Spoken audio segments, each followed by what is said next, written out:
dari WhatsApp-nya disebutkan tidak dijawab, tidak direspon. Terus dianggap tidak memberi. Ya, ini yang lucu gitu.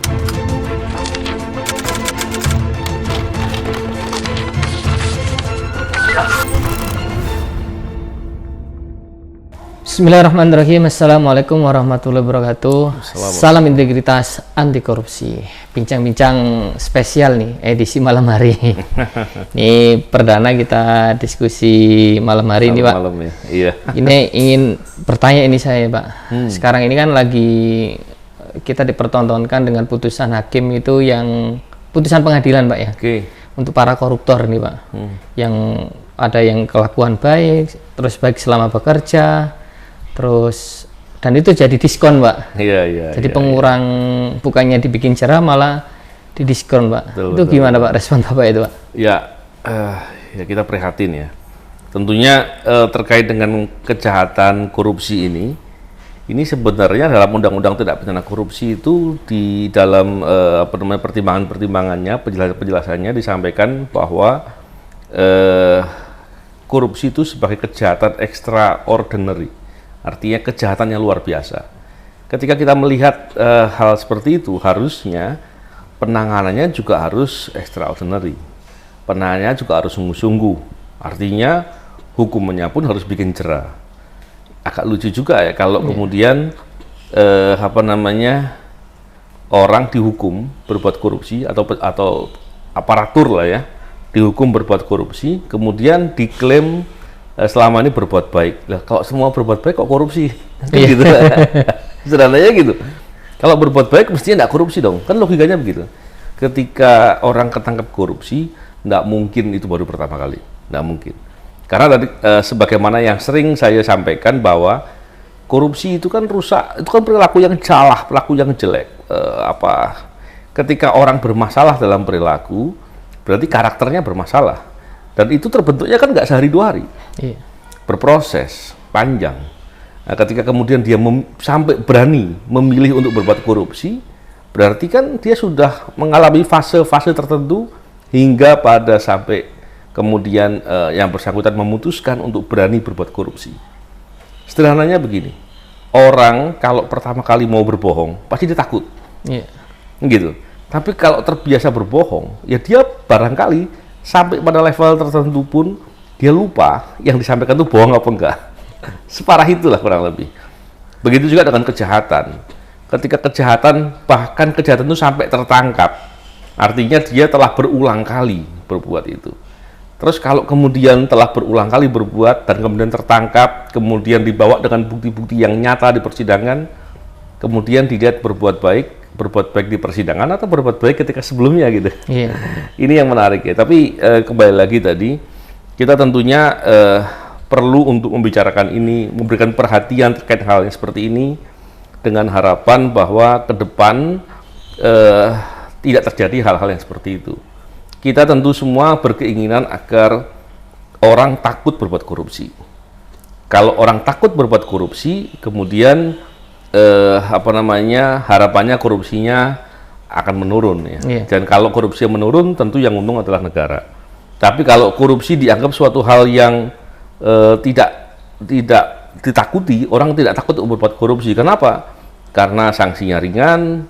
Kalaupun di persidangan atau di hukuman dia bisa mendapatkan diskon atau pengurangan, atau bahkan ketika menjalani masa hukuman dia bisa mendapatkan kenyamanan. Orang berbuat korupsi. Kenapa? Orang berhitung kan, kalau saya berbuat korupsi, kira-kira saya dapat untung berapa, resikonya seperti apa. Kan kurang lebih seperti itu. Adanya korupsi disebut sebagai extraordinary, berarti negara berkeinginan agar orang tidak berbuat korupsi. Kalau terus kemudian extraordinary-nya dihilangkan dengan sanksi-sanksi yang ringan, bahkan dibebaskan, ya tentu itu menjadi problem. Nah, kalau kemudian ruang itu terbuka lebar, korupsinya semakin banyak, ya wajar. Tapi kalau korupsi semakin banyak, yang rugi negara, pemerintah, dan tentunya masyarakat yang mengalami dalam kehidupan sehari-hari. Itu kerugian yang terbesar. Akhir-akhir ini itu Pak, ada putusan yang sangat di luar nalar sih Pak. kasusnya itu dia DPO, di OTT sama teman-teman di KPK ya. Oh iya. Kan itu beliau diputuskan tidak bersalah. Iya. Kan jadi DPO kan Pak Isra. Jadi gini, itu kasus yang di OTT itu kasus sebelumnya. Iya. Kasus sebelumnya di OTT ada OTT.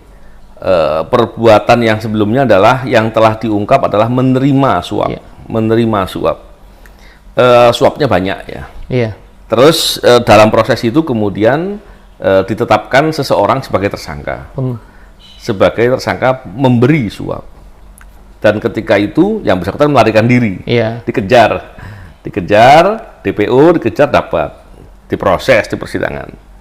Dan setelah di persidangan katanya dengan alasan membaca WhatsApp-nya. Saya lihat di media ya. Iya. Karena dipertimbangkan dari WhatsApp-nya disebutkan Tidak dijawab, tidak direspon. Terus dianggap tidak memberi. Ya, ini yang lucu gitu. Karena begini, kita perlu paham bahwa delik suap itu ada dua, memberi dan menerima.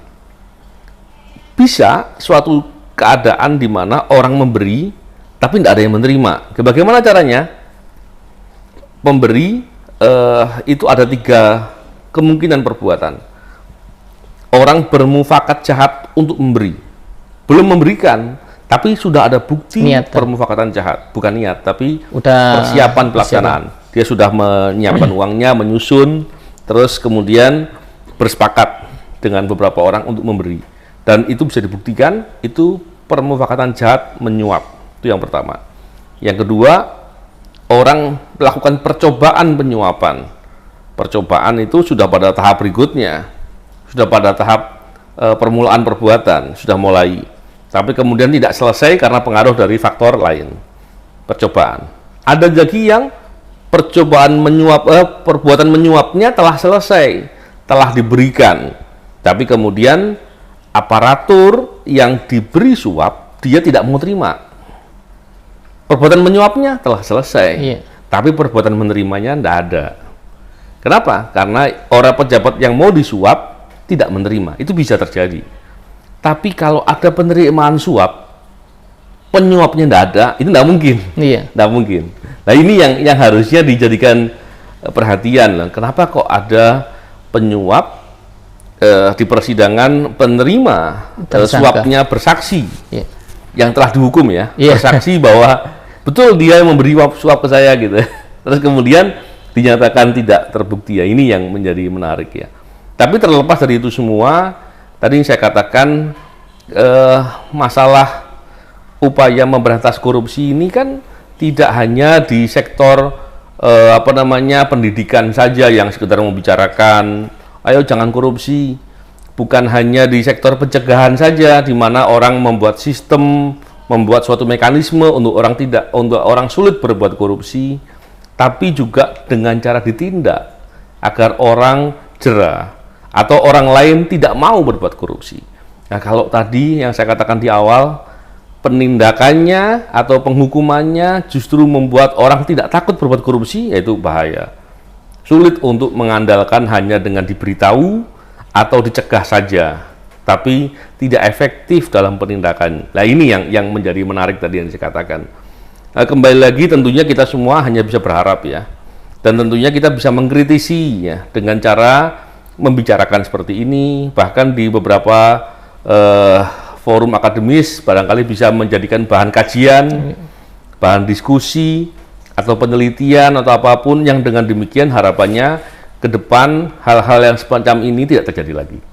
Kalau korupsinya bisa ditekan, dieliminir, dihilangkan lebih bagus lagi, maka kepentingan negara dalam pembangunan, dalam pengelolaan pelayanan umum dan banyak lain lagi, itu tentunya akan jauh lebih bagus dan kemanfaatannya kita semua yang merasakan. Itulah kurang lebih. Ya, sedangkan kan sangat jelas tuh, penegakan hukum di kita kan juga banyak yang bermain di dunia korupsi gitu. Penegakannya ya, kan nggak beres seperti itu. Ya, korupsi tidak hanya di sektor penggunaan uang negara atau sektor eksploitasi dari sumber daya alam atau kekayaan negara, tapi juga pelayanan umum dan juga penegakan hukum. Nah, penegakan hukum ini yang paling sentral. Di banyak kesempatan saya selalu katakan upaya memperbaiki atau memberantas korupsi idealnya dimulai dari sektor penegak hukum dulu. Kalau penegak hukum diperbaiki, maka penegak hukum ini akan memperbaiki sektor-sektor yang lain. Tentunya tadi menyambung yang saya katakan sebelumnya, bahwa ketika penegakan hukum itu berani berlaku korup, mungkin dengan tidak sungguh-sungguh menangani perkara karena suatu imbalan, atau kemudian ada korupsi, kolusi, nepotisme atau apapun ya dalam praktek penegakan hukum, maka itu menjadi masalah yang sangat serius, dan tentunya dampaknya juga membuat orang berani berbuat korupsi, dan upaya melakukan pendidikan, pencegahan korupsi juga pasti akan terganggu dan terhambat. Ya. Jadi intinya di penegakan hukumnya harus benar-benar menegakkan, Pak ya. Betul. Dan menurut saya itu yang pertama kali paling penting untuk diperbaiki. Karena kalau penegakan hukum itu bisa berjalan efektif, maka aparatur yang lain akan terawasi. Yang dengan demikian tentu kita berharap praktek korupsi juga semakin berkurang atau hilang. Karena pengawasan memang banyak ya, bukan cuma pengawasi dengan sistem penegakan hukum saja, banyak sektor-sektor pengawasan yang lain, tapi tentunya kecenderungan ya manusia atau orang itu akan melihat celah. Ketika peluang atau celah itu ada, apalagi peluang itu dikaitkan lagi dengan keuntungan besar yang akan dia peroleh, maka orang akan nekat berbuat korupsi. Betul. Itu terutama orang-orang yang tidak berintegritas ya, atau orang yang kemudian mau ngambil jalan pintas lah, untuk dengan harapan mungkin dia bisa hidup enak dengan cara berbuat korupsi, padahal tidak mungkin begitu. Terima kasih Pak untuk wawasannya, ilmu yang bisa kita ambil dari obrolan diskusi ini Pak, karena sama-sama. Masyarakat juga kan sangat butuh pencerahan seperti ini Pak, setidaknya pengetahuan dan untuk generasi muda agar peduli akan isu anti korupsi Pak ya. Betul. Siap. Terima kasih Pak, nanti kita sambung lagi untuk bincang-bincang lagi. Salam integritas anti korupsi.